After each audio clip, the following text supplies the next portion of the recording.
Okay, gulu tu baba yin fi basabari, gbodu tu baba yin fi bologun. Okay. Calm down.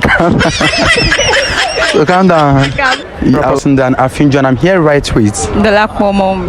Oh wow, Dolakpo Mom. Are you Yoruba? Yes, I am. Obviously, where in Yoruba are you from? Ondo State. Ondo, Omarin Jajaogun. Wow, that's cool. It's nice meeting you.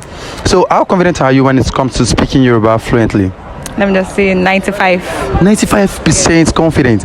So, if you're asked to say something in Yoruba right now, you'll be able to say it correctly without interruption. Yes. Are you confident? Are you sure? I am. All right. So, I'll be giving you 2,000 naira if you are able to confirm this sentence correctly in Yoruba language.